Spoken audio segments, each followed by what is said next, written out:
Yeah, so I've been reading, this judgment that came out earlier this morning, and I've been talking to a couple of people about this thing, and we've been going back and forth and with debates and what was. But after these conversations and reading it, I've come to the conclusion that this whole thing is just really a power play. It's just a simple power play.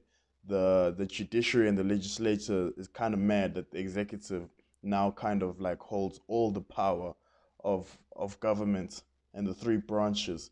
And the reason why I say that is because as soon as the state of disaster was declared, you know, it then gave the Minister of Kochta the ability to promulgate regulations and do it without due process. The process being the green papers and the white papers and all the processes that go through parliament and all of that. So with that then happening, you kind of cancel out parliament, you kind of cancel out public buy-in also because parliament represents the public and whatnot. And I think the biggest problem that the Minister of Kochta and the president has had is the disconnect, between the people. That at the beginning we all knew that this virus is coming in and we need to slow down or flatten the curve. But now we're at a point where the decision has been made that the economy has to, come alive again, in lack of a better word. But the way that they've been doing it or the rationale that they have employed just doesn't make sense to a lot of people.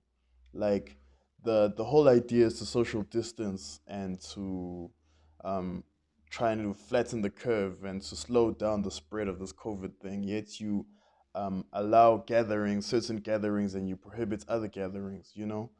This thing of a blanket ban also is a thing that's attacking a lot of people. Is that for 2 months, if you're a person, an informal trader who traded on the side of the streets and you sold cooked food, it means for 2 months you are unable to do this. And if you unable to connect to a delivery service, you're still unable to do this. And another thing is that there's a lot of people that couldn't work for 2 months, yet they owe rent and they owe a bunch of other things for 2 months, and these things haven't been spoken to.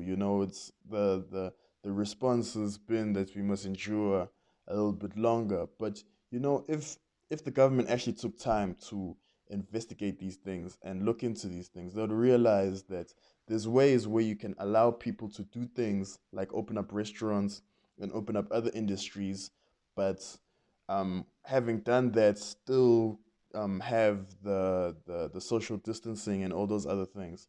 And the other question that gets asked is that what's the thinking behind the um, which industry should open next? Like, how do they come up with that decision that this industry should open up last and this industry should open up now and all of those types of things? Like you see the falling of the airlines and all those types of things. So we, I welcome these challenges that these people are bringing in the high courts, the various high courts and the constitutional courts.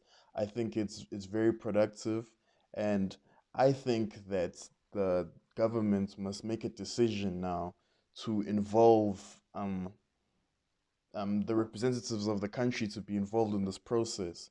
There was something that John Oosthuizen said that, I don't really like him. I don't like him at all. But he said that in a state of disaster, which is the worst condition the government can be in, the president has to report to parliament every 21 days about the regulations and whatnot, and they get debated or whatever in that forum.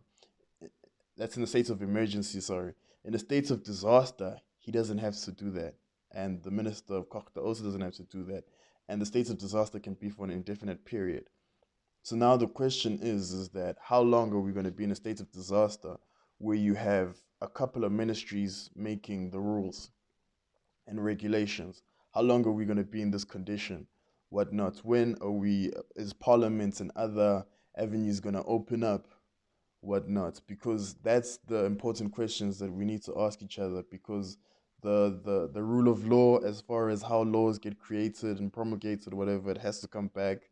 The powers have to be given back to parliament and NCOP and the various other legislators, to be able to legislate properly. And there will be COVID acts and other acts that are created and whatnot, but rather that's where you've got an acts that are debated and that go through the process rather than these regulations that come out and that get challenged all the time and then come back and whatnot. So I think just the approach needs to be switched up and needs to be moved. But having said that, I truly believe that the government has done a good job thus far.